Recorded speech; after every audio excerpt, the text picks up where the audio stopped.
ਸ੍ਰੀ Guru Granth Sahib JIO. ਅੰਕ 341। ਚੱਜਾ ਉਰਜ ਸੁਰਜ ਨਹੀਂ ਜਾਨਾ, ਰਿਹੋ ਝਜਕ ਨਾਹੀ ਪਰਵਾਨਾ। ਜਿਸ ਮਨੁੱਖ ਨੇ ਚਰਚਾ ਆਦਿਕ ਵਿੱਚ ਪੈ ਕੇ ਨਿਕੰਮੀਆਂ ਉਲਝਣਾਂ ਵਿੱਚ ਫਸਣਾ ਹੀ ਸਿੱਖਿਆ ਹੈ, ਉਲਝਣਾਂ ਵਿੱਚੋਂ ਨਿਕਲਣ ਦੀ ਜਾਂਚ ਨਹੀਂ ਸਿੱਖੀ, ਉਹ ਸਾਰੀ ਉਮਰ ਸੈਂਸਿਆਂ ਵਿੱਚ ਹੀ ਪਿਆ ਰਿਹਾ। ਉਸ ਦਾ ਜੀਵਨ ਕਬੂਲ ਨਾ ਹੋ ਸਕਿਆ। ਝੱਜਾ ਉਰਜ ਸੁਰਜ ਨਹੀਂ ਜਾਨਾ, ਰਿਹੋ ਝਜਕ ਨਾਹੀ ਪਰਵਾਨਾ। ਕਤ ਝਕ ਝਕ ਔਰਨ ਸਮਝਾਵਾਂ, ਝਗਰ ਕੀਏ ਝਗਰੂ ਹੀ ਪਾਵਾਂ। ਬਹਿਸਾਂ ਕਰ ਕਰਕੇ ਹੋਰਨਾਂ ਨੂੰ ਮੱਤਾਂ ਦੇਣ ਦਾ ਕੀ ਲਾਭ? ਚਰਚਾ ਕਰਦਿਆਂ ਆਪ ਨੂੰ ਤਾਂ ਨਿਰੀ ਚਰਚਾ ਕਰਨ ਦੀ ਹੀ ਵਾਦੀ ਪੈ ਗਏ। ਯਈਆਂ ਨਿਕਟ ਯੂ ਘਟ ਰਿਹੋ, ਦੂਰ ਕਹਾਂ ਤਜ ਜਾਏ। ਹੇ ਭਾਈ, ਜੋ ਪ੍ਰਭੂ ਨੇੜੇ ਵਸ ਰਿਹਾ ਹੈ, ਜੋ ਹਿਰਦੇ ਵਿੱਚ ਵਸ ਰਿਹਾ ਹੈ, ਉਸ ਨੂੰ ਛੱਡ ਕੇ ਤੂੰ ਦੂਰ ਕਿੱਥੇ ਜਾਂਦਾ ਹੈ? ਜਾ ਕਾਰਨ ਜਗ ਢੂੰਡਿਓ, ਨੇਰੋ ਪਾਇਓ ਤਾਹੇ। ਜਿਸ ਪ੍ਰਭੂ ਨੂੰ ਮਿਲਣ ਦੀ ਖਾਤਰ ਅਸਾਂ ਸਾਰਾ ਜਗਤ ਢੂੰਡਿਆ ਸੀ, ਉਸ ਨੂੰ ਨੇੜੇ ਹੀ ਆਪਣੇ ਅੰਦਰ ਹੀ ਲੱਭ ਲਿਆ ਹੈ। ਤੈਂ ਕਾ ਵਿਕਟ ਘਾਟ ਘਟ ਮਾਹੀ। ਪ੍ਰਭੂ ਦੇ ਮਹਿਲ ਵਿੱਚ ਚੱਪੜਨ ਵਾਲਾ ਔਖਾ ਪੱਤਣ, ਪਰ ਉਹ ਪੱਤਣ ਹਿਰਦੇ ਵਿੱਚ ਹੀ ਹੈ। ਖੋਲ ਕਪਾਟ ਮਹਿਲ ਕੇ ਨਾ ਜਾਹੀ। ਹੇ ਭਾਈ, ਮਾਇਆ ਦੇ ਮੋਹ ਦੇ ਵਾਲੇ ਕਵਾੜ ਖੋਲ ਕੇ ਤੂੰ ਪ੍ਰਭੂ ਦੀ ਹਜ਼ੂਰੀ ਵਿੱਚ ਕਿਉਂ ਨਹੀਂ ਅੱਪੜਦਾ? ਦੇਖ ਅਟਲ ਟਲ ਕਤੇ ਨਾ ਜਾਵਾਂ। ਇਸ ਮਨੁੱਖ ਦੇ ਹਿਰਦੇ ਵਿੱਚ ਹੀ ਸਦਾ ਇੱਥੇ ਰਹਿਣ ਵਾਲੇ ਪ੍ਰਭੂ ਦਾ ਦੀਦਾਰ ਕਰ ਲਿਆ ਹੈ। ਜਿਸ ਮਨੁੱਖ ਨੇ ਹਿਰਦੇ ਵਿੱਚ ਹੀ ਸਦਾ ਇੱਥੇ ਰਹਿਣ ਵਾਲੇ ਪ੍ਰਭੂ ਦਾ ਦੀਦਾਰ ਕਰ ਲਿਆ ਹੈ, ਉਹ ਡੋਲ ਕੇ ਕਿਸੇ ਹੋਰ ਪਾਸੇ ਨਹੀਂ ਜਾਂਦਾ। ਰਹਿ ਲਪਟ ਘਟ ਪਰਚੋ ਪਾਵਾ। ਉਹ ਪ੍ਰਭੂ ਚਰਨਾਂ ਵਿੱਚ ਸਾਂਝ ਪਾ ਲੈਂਦਾ ਹੈ। ਠੱਠਾ ਇਹ ਦੂਰ ਠੱਗ ਨੀਰਾ। ਇਹ ਮਾਇਆ ਇਉਂ ਹੈ ਜਿਵੇਂ ਦੂਰੋਂ ਵੇਖਿਆ ਉਹ ਰੇਤਾ ਜੋ ਪਾਣੀ ਜਾਪਦਾ ਹੈ। ਨੀਟ ਨੀਟ ਮਨ ਕੀਆ ਧੀਰਾ। ਸੋ ਮੈਂ ਗੌਰ ਨਾਲ ਇਸ ਮਾਇਆ ਦੀ ਅਸਲੀਅਤ ਤੱਕ ਕੇ ਮਨ ਨੂੰ ਧੀਰਜਵਾਨ ਬਣਾ ਲਿਆ ਹੈ, ਭਾਵ ਮਨ ਨੂੰ ਇਸ ਦੇ ਪਿੱਛੇ ਦੌੜਨੋਂ ਬਚਾ ਲਿਆ ਹੈ। ਦਿਨ ਠੱਗ ਠੱਗਿਆ ਸਗਲ ਜਗ ਖਾਵਾ। ਜਿਸ ਮਾਇਕੀ ਮੋਹ ਰੂਪ ਠੱਗ ਨੇ ਸਾਰੇ ਜਗਤ ਨੂੰ ਭੁਲੇਖੇ ਵਿੱਚ ਪਾ ਦਿੱਤਾ ਹੈ, ਸਾਰੇ ਜਗਤ ਨੂੰ ਆਪਣੇ ਵੱਸ ਵਿੱਚ ਕਰ ਲਿਆ ਹੈ। ਸੋ ਠੱਗ ਠੱਗਿਆ ਠੌਰ ਮਨ ਆਵਾ। ਉਹ ਮੋਹ ਠੱਗ ਨੂੰ ਕਾਬੂ ਕੀਤਿਆਂ ਮੇਰਾ ਮਨ ਟਿਕਾਣੇ 'ਤੇ ਆ ਗਿਆ ਹੈ। ਡੱਡਾ ਡਰ ਉਪਜੇ ਡਰ ਜਾਈ। ਜੋ ਪਰਮਾਤਮਾ ਦਾ ਡਰ ਭਾਵ ਅਦਬ ਸਤਿਕਾਰ ਮਨੁੱਖ ਦੇ ਹਿਰਦੇ ਵਿੱਚ ਪੈਦਾ ਹੋ ਜਾਏ, ਤਾਂ ਡਰ ਮੈਂ ਡਰ ਰਿਹਾ ਸਮਾਈ। ਤਾਂ ਦੁਨੀਆ ਵਾਲਾ ਡਰ ਦਿਲੋਂ ਦੂਰ ਹੋ ਜਾਂਦਾ ਹੈ ਅਤੇ ਉਸ ਡਰ ਵਿੱਚ ਦੁਨੀਆ ਵਾਲਾ ਡਰ ਮੁੱਕ ਜਾਂਦਾ ਹੈ। ਪਰ ਜੇ ਮਨੁੱਖ ਪ੍ਰਭੂ ਦਾ ਡਰ ਮਨ ਵਿੱਚ ਨਾ ਵਸਾਏ ਤਾਂ ਦੁਨੀਆ ਵਾਲਾ ਡਰ ਮੁੜ ਆ ਚੰਬੜਦਾ ਹੈ।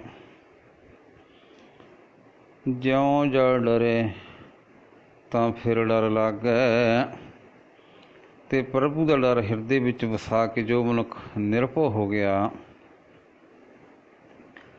ਨੀਡਰ ਹੁਆ ਡਰ ਉਰ ਹੋਏ ਭਾਗੈ। ਉਸ ਦੇ ਮਨ ਦਾ ਜੋ ਵੀ ਸਹਿਮ ਹੈ ਸਭ ਨੱਸ ਜਾਂਦਾ ਹੈ। ਡੱਡਾ ਡਿੱਗ ਢੂੰਢੈ ਕਤ ਆਣਾ, ਹੈ ਭਾਈ ਪਰਮਾਤਮਾ ਤਾਂ ਤੇਰੇ ਨੇੜੇ ਹੀ ਹੈ, ਤੂੰ ਉਸ ਨੂੰ ਬਾਹਰ ਹੋਰ ਕਿਤੇ ਢੂੰਡਦਾ ਹੈ। ਢੂੰਡਤ ਹੀ ਢਹਿ ਪਏ ਪ੍ਰਾਨਾ, ਬਾਹਰ ਢੂੰਡਦਿਆਂ ਢੂੰਡਦਿਆਂ ਤੇਰੇ ਪ੍ਰਾਣ ਹੀ ਥੱਕ ਗਏ ਹਨ। ਚੜ੍ਹ ਸਮੇਰ ਢੂੰਡ ਜਬ ਆਵਾਂ, ਸਮੇਰ ਪਰਬਤ 'ਤੇ ਵੀ ਚੜ੍ਹ ਕੇ ਤੇ ਪਰਮਾਤਮਾ ਨੂੰ ਉੱਥੇ ਢੂੰਡ ਢੂੰਡ ਕੇ ਜਦੋਂ ਮਨੁੱਖ ਆਪਣੇ ਸਰੀਰ ਵਿੱਚ ਆਉਂਦਾ ਹੈ, ਭਾਵ ਆਪਣੇ ਅੰਦਰ ਹੀ ਝਾਤੀ ਮਾਰਦਾ ਹੈ। ਜੈ ਗੜ ਗੜਿਓ ਤੂੰ ਗੜ ਮਹਿ ਪਾਵਾਂ, ਤਾਂ ਉਹ ਪ੍ਰਭੂ ਇਸ ਸਰੀਰ ਰੂਪ ਕਿਲ੍ਹੇ ਵਿੱਚ ਹੀ ਮਿਲ ਪੈਂਦਾ ਹੈ, ਜਿਸ ਨੇ ਸਰੀਰ ਕਿਲ੍ਹਾ ਬਣਾਇਆ ਹੈ। ਨਾਣਾ ਰਣ ਰੁੱਤਿਓ ਨਰ ਨੇਹੀ ਕਰੈ, ਜਗਤ ਰੂਪ ਵਿੱਚ ਰਣ ਭੂਮੀ ਵਿੱਚ ਵਿਕਾਰਾਂ ਨਾਲ ਜੰਗ ਵਿੱਚ ਰੁੱਝਾ ਹੋਇਆ ਜੋ ਮਨੁੱਖ ਵਿਕਾਰਾਂ ਨੂੰ ਵਸ ਵਿੱਚ ਕਰਨ ਦੀ ਸਮਰੱਥਾ ਪ੍ਰਾਪਤ ਕਰ ਲੈਂਦਾ ਹੈ। ਨਾ ਨਿਵੈ ਨਾ ਪੁੰਨ ਸੰਚਰੈ, ਜੋ ਵਿਕਾਰਾਂ ਅੱਗੇ ਨਾ ਨਿਆਉਂਦਾ ਹੈ ਤੇ ਨਾ ਹੀ ਉਹਨਾਂ ਨਾਲ ਮੇਲ ਕਰਦਾ ਹੈ। ਧਨ ਜਨਮ ਤਾਂ ਹੀ ਕੋ ਗਣੈ, ਜਗਤ ਵਿੱਚ ਮਨੁੱਖ ਦੇ ਜੀਵਨ ਨੂੰ ਭਾਗਾਂ ਵਾਲਾ ਗਿਣਦਾ ਹੈ। ਮਾਰੈ ਏਕੈ ਤਜ ਜਾਏ ਘਣੈ, ਕਿਉਂਕਿ ਉਹ ਮਨੁੱਖ ਆਪਣੇ ਇੱਕ ਮਨ ਨੂੰ ਮਾਰਦਾ ਹੈ ਤੇ ਇਹਨਾਂ ਬਹੁਤਿਆਂ ਭਾਵ ਵਿਕਾਰਾਂ ਨੂੰ ਛੱਡ ਦਿੰਦਾ ਹੈ।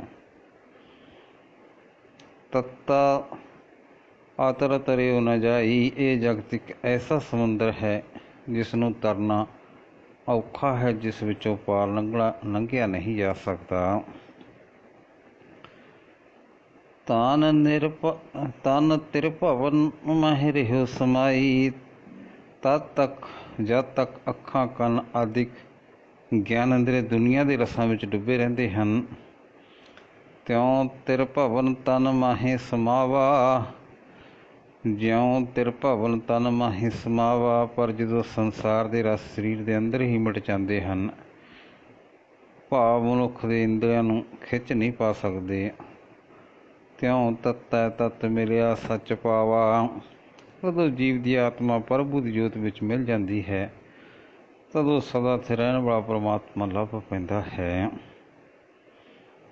ਥੱਥਾ ਅਥਾਹ ਥਾ ਨਹੀਂ ਪਾਵਾ, ਮਨੁੱਖ ਦਾ ਮਨ ਅਥਾਹ ਪਰਮਾਤਮਾ ਦੀ ਥਾਹ ਨਹੀਂ ਪਾ ਸਕਦਾ।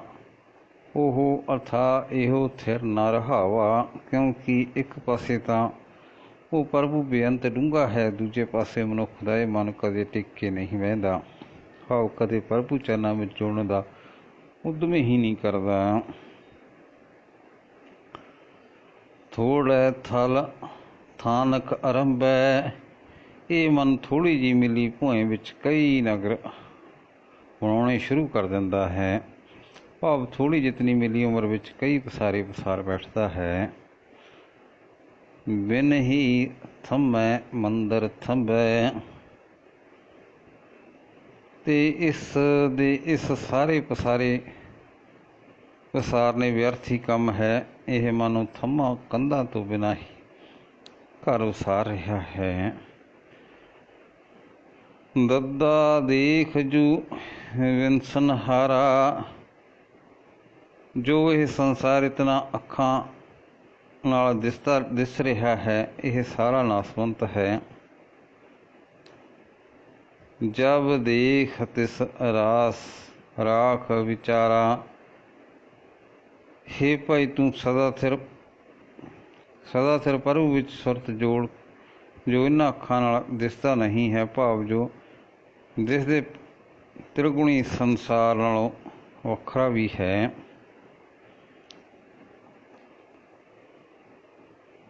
ਦਸਵੇਂ ਦੁਆਰ ਕੂੰਚੀ ਜਪ ਕੀਜੈ, ਪਰ ਜਦੋਂ ਗੁਰਬਾਣੀ ਰੂਪ ਪੂੰਜੀ 10ਵੇਂ ਦੁਆਰ ਵਿੱਚ ਲਾਈਏ, ਭਾਵ ਜਦੋਂ ਮਨ ਨੂੰ ਸਤਿਗੁਰੂ ਦੀ ਬਾਣੀ ਨਾਲ ਜੋੜੀਏ, ਤਉ ਦਿਆਲ ਕੈ ਦਰਸ਼ਨ ਕੀਜੈ, ਉਸ ਦਿਆਲ ਪ੍ਰਭੂ ਦਾ ਦਾਰਕ ਤੋਂ ਹੀ ਕੀਤਾ ਜਾ ਸਕਦਾ ਹੈ। ਧੱਦਾ ਅਰਧੈ ਉਰਧ ਨਿਮੇਰਾ, ਜਦੋਂ ਜੀਵ ਆਤਮਾ ਦਾ ਨਿਵਾਸ ਪਰਮਾਤਮਾ ਵਿੱਚ ਹੁੰਦਾ ਹੈ, ਭਾਵ ਜਦੋਂ ਜੀਵ ਪ੍ਰਭੂ ਚਰਨਾਂ ਵਿੱਚ ਜੁੜਦਾ ਹੈ। ਅਰਧੈ ਉਰਧੈ ਮੰਝ ਬਸੇਰਾ, ਤਾਂ ਪ੍ਰਭੂ ਨਾਲ ਇੱਕ ਰੂਪ ਹੋਇਆਂ ਹੀ ਜੀਵ ਦੇ ਜਨਮ ਮਰਨ ਦਾ ਖਾਤਮਾ ਹੁੰਦਾ ਹੈ। ਜੀਵਾਤਮਾ ਤੇ ਪਰਮਾਤਮਾ ਦੀ ਵਿੱਥ ਮੁੱਕ ਜਾਂਦੀ ਹੈ। ਅਰਧ ਛਾਲ ਉਰਦ ਚੋਂ ਆਵਾ, ਜਦੋਂ ਜੀਵ ਨੀਵੀਂ ਅਵਸਥਾ ਨੂੰ ਭਾਵ ਮਾਇਆ ਦੇ ਮੋਹ ਨੂੰ ਛੱਡ ਕੇ ਉੱਚੀ ਅਵਸਥਾ 'ਤੇ ਅੱਪੜਦਾ ਹੈ, ਤੋਂ ਅਰਧ ਉਰਦ ਮਿਲਿਆ ਸੁਖ ਪਾਵਾ। ਜਦੋਂ ਜੀਵ ਨੂੰ ਪਰਮਾਤਮਾ ਮਿਲ ਪੈਂਦਾ ਹੈ ਤਾਂ ਉਸਨੂੰ ਅਸਲ ਸੁੱਖ ਪ੍ਰਾਪਤ ਹੋ ਜਾਂਦਾ ਹੈ। ਨੰਨਾ ਨਿਸ ਦਿਨ ਨਿਰਖਤ ਜਾਈ, ਜਿਸ ਜੀਵ ਦਾ ਦਿਨ ਰਾਤ ਭਾਵ ਸਾਰਾ ਸਮਾਂ ਪ੍ਰਭੂ ਦੇ ਦੀਦਾਰ ਦੀ ਉਡੀਕ ਕਰਦਿਆਂ ਗੁਜ਼ਰਦਾ ਹੈ। ਨਿਰਖਤ ਨੈਣ ਰਹੇ ਰਤਵਾਈ, ਤੱਕਦਿਆਂ ਭਾਵ ਦੀਦਾਰ ਦੀ ਲਗਨ ਵਿੱਚ ਹੀ ਉਸ ਦੇ ਨੇਤਰ ਪ੍ਰਭੂ ਦੀਦਾਰ ਦੀ ਮਤਵਾਲੇ ਹੋ ਜਾਂਦੇ ਹਨ। ਨਿਰਖਤ ਜਬ ਜਾਏ ਪਾਵਾਂ, ਦੀਦਾਰ ਦੀ ਤਾਂਘ ਕਰਦਿਆਂ ਕਰਦਿਆਂ ਜਦੋਂ ਆਖਰ ਦੀਦਾਰ ਹੁੰਦਾ ਹੈ, ਤਬ ਲੈ ਨਿਰਖ ਮਿਲਾਵਾ, ਤਾਂ ਉਹ ਇਸ਼ਟ ਪ੍ਰਭੂ ਦਰਸ਼ਨ ਦੀ ਤਾਂਘ ਰੱਖਣ ਵਾਲੇ ਆਪਣੇ ਪ੍ਰੇਮੀ ਨੂੰ ਆਪਣੇ ਨਾਲ ਮਿਲਾ ਲੈਂਦਾ ਹੈ। ਪੱਪਾ ਅਪਰਪਾਰ ਨਹੀਂ ਪਾਵਾ, ਪਰਮਾਤਮਾ ਸਭ ਤੋਂ ਵੱਡਾ ਹੈ, ਉਹਦਾ ਕਿਸੇ ਨੇ ਅੰਤ ਨਹੀਂ ਲੱਭਾ। ਪਰਮ ਜੋਤ ਸਿਉ ਪਰਚੋ ਲਾਵਾ, ਜਿਸ ਜੀਵ ਨੇ ਚਰਨਾਂ ਦੇ ਸੋਮੇ ਪ੍ਰਭੂ ਨਾਲ ਪਿਆਰ ਜੋੜਿਆ ਹੈ, ਪੰਚੋ ਇੰਦਰੀ ਨਿਗ੍ਰਹਿ ਕਰੀ, ਉਹ ਆਪਣੇ ਪੰਜੇ ਹੀ ਗਿਆਨ ਇੰਦਰੀਆਂ ਨੂੰ ਇਉਂ ਵਸ ਕਰ ਲੈਂਦਾ ਹੈ। ਪਾਪ ਪੁੰਨ ਦੋਊ ਨਿਰਵਰਈ, ਕਿ ਉਹ ਜੀਵ ਪਾਪ ਤੇ ਪੁੰਨ ਦੋਹਾਂ ਨੂੰ ਦੂਰ ਕਰ ਲੈਂਦਾ ਹੈ, ਭਾਵ ਪੰਜੇ ਗਿਆਨ ਇੰਦਰੀਆਂ ਨੂੰ ਉਹ ਇਸ ਤਰ੍ਹਾਂ ਪੂਰਨ ਤੌਰ 'ਤੇ ਕਾਬੂ ਕਰਦਾ ਹੈ ਕਿ ਉਸਨੂੰ ਆਪਣੇ ਕੰਮਾਂ ਬਾਰੇ ਇਹ ਸੋਚਣ ਦੀ ਲੋੜ ਹੀ ਨਹੀਂ ਰਹਿੰਦੀ ਜੋ ਮੈਂ ਜਿਹੜਾ ਕੰਮ ਕਰਦਾ ਹਾਂ ਇਹ ਪਾਪ ਹੈ ਜਾਂ ਪੁੰਨ ਹੈ। ਸੁਤੇ ਹੀ ਉਸਦਾ ਹਰੇਕ ਕੰਮ ਕਾਮਲਿਕ ਵਿਕਾਰਾਂ ਤੋਂ ਭਰੀ ਹੁੰਦਾ ਹੈ। ਫੱਫਾ ਬਿਨ ਫੁੱਲਹਿ ਫਲ ਹੋਈ, ਜੇ ਜੀਵ ਆਪਣੇ ਆਪ ਉੱਤੇ ਮਾਣ ਕਰਨਾ ਛੱਡ ਦੇਵੇ ਤਾਂ ਇਸ ਨੂੰ ਨਾਮ ਪਦਾਰਥ ਰੂਪ ਉਹ ਫਲ ਮਿਲ ਜਾਂਦਾ ਹੈ ਜਿਸ ਦੀ ਖਾਤਰ ਮਨੁੱਖਾ ਜਨਮ ਮਿਲਿਆ ਹੈ। ਤਾਂ ਫਲ ਫੰਕ ਲਖੈ ਜੋ ਕੋਈ, ਤੇ ਜੇ ਕੋਈ ਉਹ ਰੱਬੀ ਸੂਝਦਾ ਰੱਤਾ ਕੋਈ ਝਲਕਾਰਾ ਸਮਝ ਲਏ। ਦੁਗੁਣਾ ਪਰੀ ਫੰਕ ਵਿਚਾਰੈ, ਜੇ ਉਹ ਝਲਕਾਰੇ ਨੂੰ ਵਿਚਾਰੇ ਤਾਂ ਉਹ ਜਨਮ ਮਰਨ ਦੇ ਗੇੜ ਦੀ ਖੱਡ ਵਿੱਚ ਨਹੀਂ ਪੈਂਦਾ। ਤਾਂ ਫੰਕ ਸਭੈ ਤਨ ਫਾਰੈ, ਕਿਉਂਕਿ ਰੱਬੀ ਸੂਝਦਾ ਉਹ ਨਿੱਕਾ ਜਿਹਾ ਵੀ ਝਲਕਾਰਾ ਉਸਦੇ ਦੇ ਅਧਿਆਸ ਆਪੇ ਦੇ ਮਾਣ ਨੂੰ ਪੂਰਨ ਤੌਰ 'ਤੇ ਮੁਕਾ ਦਿੰਦਾ ਹੈ। ਬੱਬਾ ਬਿੰਦੈ ਬਿੰਦ ਮਿਲਾਪਾ, ਜਿਵੇਂ ਪਾਣੀ ਦੀ ਬੂੰਦ ਵਿੱਚ ਪਾਣੀ ਦੀ ਬੂੰਦ ਮਿਲ ਜਾਂਦੀ ਹੈ ਤੇ ਫਿਰ ਵੱਖ ਨਹੀਂ ਹੋ ਸਕਦੀ। ਬਿੰਦ ਹੈ ਬਿੰਦ ਨਾ ਵਿਛਰਨ ਪਾਵਾ, ਤਿਵੇਂ ਪ੍ਰਭੂ ਨਾਲ ਨਿਮਕ ਮਾਤਰ ਵੀ ਸਾਂਝ ਪਾ ਕੇ ਜੀ ਪ੍ਰਭੂ ਤੋਂ ਵਿਛੜ ਨਹੀਂ ਸਕਦਾ। ਬੰਦੋ ਹੋਏ ਬੰਦਗੀ ਕਹੈ, ਕਿਉਂਕਿ ਜੋ ਮਨੁੱਖ ਪ੍ਰਭੂ ਦਾ ਸੇਵਕ ਬਣ ਕੇ ਪ੍ਰੇਮ ਨਾਲ ਪ੍ਰਭੂ ਦੀ ਭਗਤੀ ਕਰਦਾ ਹੈ, ਬੰਦਕ ਹੋਏ ਬੰਦ ਸੁਧ ਲਹੈ, ਉਹ ਪ੍ਰਭੂ ਦੇ ਦਰ ਦਾ ਢਾਡੀ ਬਣ ਕੇ ਮਾਇਆ ਦੇ ਮੋਹ ਤੋਂ ਦੇ ਜੰਜੀਰਾਂ ਦਾ ਭੇਦ ਪਾ ਲੈਂਦਾ ਹੈ ਤੇ ਇਹਨਾਂ ਦੇ ਧੋਖੇ ਵਿੱਚ ਨਹੀਂ ਆਉਂਦਾ। ਬੰਦਕ ਹੋਏ ਬੰਦ ਸੁਧ ਲਹੈ। ਵਾਹਿਗੁਰੂ ਜੀ ਕਾ ਖਾਲਸਾ, ਵਾਹਿਗੁਰੂ ਜੀ ਕੀ ਫਤਿਹ।